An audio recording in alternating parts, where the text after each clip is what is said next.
Aaron, welcome back to the channel, and this time we are talking about the Ultimate Avengers animated feature film that came out in 2006. It ran an hour and 12 minutes.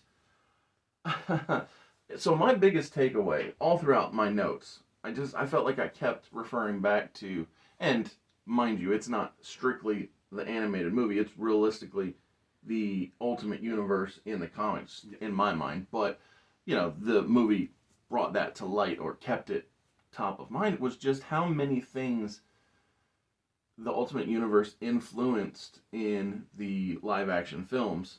And also the differences stood out too. So in this movie, Nick Fury was, I'm going to say, encouraged to bring on civilians, as he called them, and it wasn't necessarily his number one hope, plan, dream, goal, desire to use non-military. He wanted a bunch of Steve Rogers, you know, all super soldiers all the time, and it was the World Security Council or whatever that, something like that. I think that's actually who it was. Yeah, the shadowy folk in the pulling the strings that insisted he use, you know, Tony, Bruce, and the Thor, all the cast of characters we know.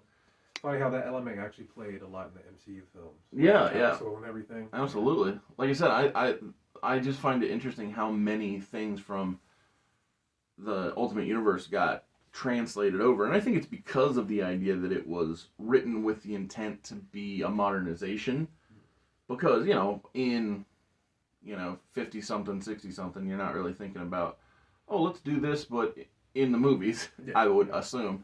Whereas when they launched the Ultimate Universe, I wouldn't be surprised whatsoever if that was some of the intention, especially given how, you know, X-Men was hot in the movies. I think Blade. Iron Man came out a year or two later, which, like the MCU Iron Man, so yeah, they had to have known knowledge just from how production on those movies absolutely. Works, so. And Nick Fury in the Ultimate Universe was legitimately, Samuel Jackson was called up or asked, he's like, hey, can we use your likeness in this? And he's like, I mean, if I could do it in the movies, then yeah, I'm all in for it.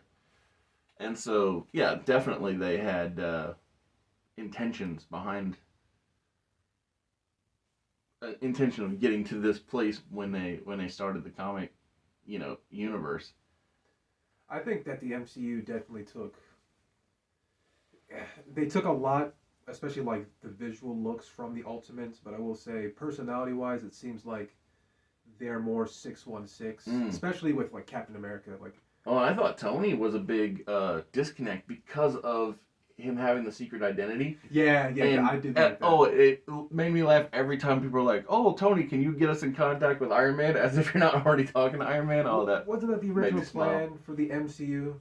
And then like Robert Downey Jr. did one of his Robert Downey Jr.isms and just decided to blurt out, "I'm Iron Man," and then they just went with it. I have no idea if that's true, but I want it to be true. I've heard of that. So, yeah, if you've heard it, it probably is true. But whether or not it's true, it's so fun just to believe it because it seems like something that he would be into. Because Robert Downey Jr. just seems like that kind of free spirit, free flowing kind of idea guy when you're in the moment. And especially since Jon Favreau was his friend or is his friend, and he was making the movie, so it's like that makes sense. I think the person that's split most evenly down the middle, maybe it's because he's the main character, Captain America. If you guys have read the 616 interpretation and then his Ultimates interpretation, the MCU one looks a lot like the Ultimates. His strength level, he's a bit more stronger than the 616. That's canon to the Ultimate storyline. But if you know his personality, Ultimate Steve Rogers is a bit more rough around the edges. Yeah, this A doesn't stand for France. Exactly. That type of moment. Yeah, that's a very polite way of putting it. So he's definitely a bit more good old boy 616. White bread toast. Yeah. Steve Rogers, which we love. Absolutely. Yeah, I thoroughly enjoy. I don't know if you watched me and Brandon's love fest for the Steve Rogers trilogy, Yeah, yeah. but I just the presentation of that good man. Obviously not with a large stature, but just a large heart, ready to do what it takes to do what's right. Just big fan, big fan.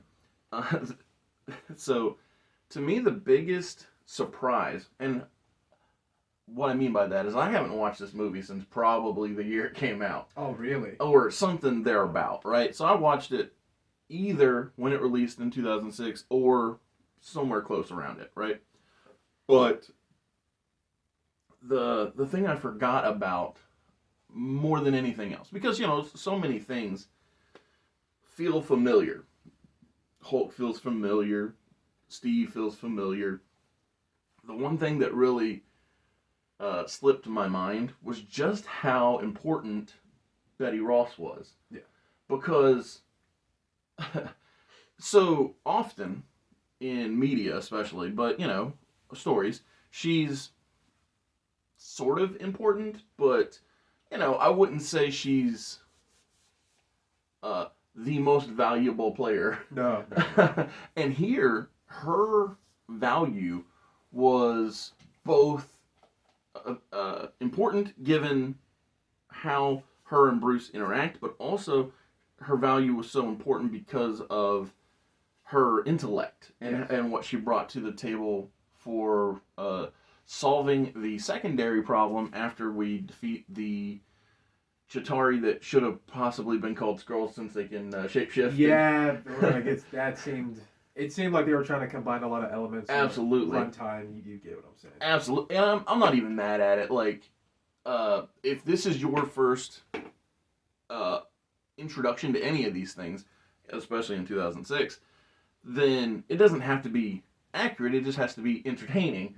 Because once you get enticed into it, then you can learn more about everybody and everything to say, oh, okay, well, maybe those Chitauri aren't exactly what they should be, but I liked it, and so I pick up a book, Yeah, yeah.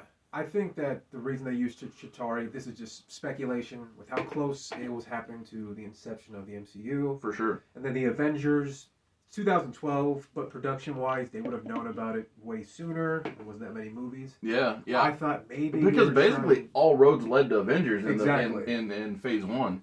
I thought maybe they were trying to put the Chitauri out into like the public image, so when they finally appeared on screen, Oh yeah, and there's nothing wrong with that. Those are dudes, yeah, especially for kids. Absolutely, kids are like, those smart. are monsters. Yeah, that's smart to be prepared. Yeah, so, some people don't realize how long the time scales are. Like, they don't make a movie and then next year shoot it. Sometimes it's like 5 years in the making. Absolutely. Yeah, and animation is time consuming. That's very, I don't know. It's time consuming. So, yeah, I thought overall it was a very good movie. I guess one of my reasons, and I know this is a lame knock, if you will, but like, the reason I don't give it, a grade or better is because so much of it just felt like things I already knew, which is, again, that's a me problem, not an it problem. No. Because what it does so well, and I'm not even saying what it's doing is wrong, it's just, it was good, 4 out of 5 stars, but, yeah, it was just one of those things where I don't need. Oh, here's a good example. So, Spider-Man, what Homecoming, there we go. Yep. No origin story, and that's actually my preference because I don't need it. I understand, kid got bit by a spider, does right thing. Don't need the origin story, right? And so when so many things within this are like, here's who Thor is, here's who Hulk is, here's Cap, yada yada yada, I'm like, I got it, guys. I already know who these people are. But again, what was done well. It was just unnecessary for my place in the of understanding. I think, especially with like the characters, I thought it was a great movie. Probably because I saw it when it first came out. It was one of like the first DVDs I bought with my own money, Mm-hmm. mowing lawns or whatever crap I was doing. Absolutely. And I liked the animation. I liked the voice acting. I've heard all of these actors in different roles before, and I don't know how much they were paying them during this movie, but some of them gave really more gusto like performances, almost Mhm. like, what's at stake here? Like you putting a lot into this, I especially like the that. dude playing Cap. I wish I remembered his name, but like, I'll pop it up. Whatever. yeah, and Yeah, like sure. when he screams, he's like, "No, Hulk!" And like anytime he's shouting to the Hulk to distract, him from attacking anybody Oh, else. That dude, you could tell he's just screaming absolutely, in the booth. dude. I loved how Steve Rogers was so willing to take on the worst barrage of the Hulk to help keep the team together. I thought that was it was just a great illustration of the heart of the man, Yeah. which is what makes Steve Rogers so important. And yeah, no, I'm with you on that. And the just this is aesthetics, but just for curiosity, what's your feelings on Gray Hulk? I like it as a transition. I like that there was probably a stage before he maxed out to the form he was, especially in the original origin story of the comic where like it was the nuclear test site and like he starts kind of the Hulk's kind of in like this weird like fugue state. He doesn't really know what's going on. I like that as being a step to when he finally gets like the green is like symbolizing, oh yeah, you fully evolved. Oh, do you Into know what whatever. what led to the color change in the comics from gray to green? They said that something about a printing issue. Yeah, exactly, it look as didn't well. translate good. Yeah, And so they're like, oh, well, what does look good? They're like, great deal. I love pragmatic Yeah. stories like that. They just always make me laugh. I like when they acknowledge the change though. And Oh put it in yeah, the story. yeah. I think that's smart to acknowledge it in story. But yeah, I was just love watching documentaries here and old timers talk about just the way things were. Yeah. And on that subject, it's not old; it's actually brand new. But I just want to tease how that Gamble Comics has BC Brute coming out, art by Aaron, and story by me. Also, if you go to gamblecomics.com, you can get the first 68-page graphic novel from Gamble Comics, that being Everlasting Survivors. And coming later this year is The Uniter and the Unhinged.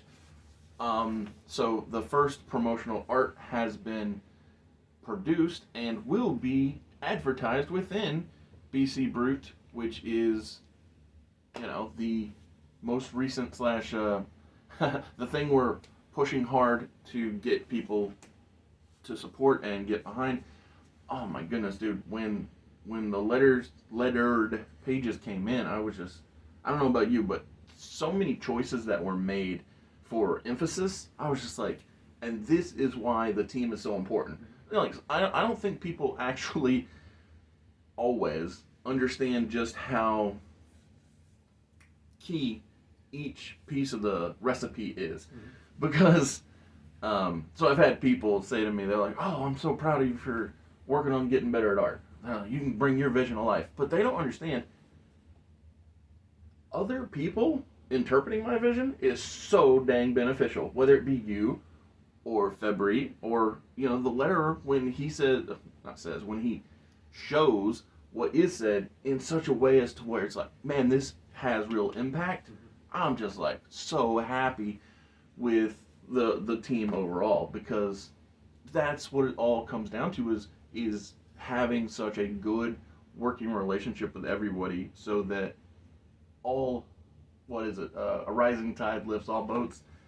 And so yeah, thank you for talking about Ultimate Avengers with me. And next week we will talk Ultimate Avengers 2. Came out the same year, ran roughly similar length, but yeah, no more origin story. The team's together, and yeah, it's going to be a great time talking about more Avengers.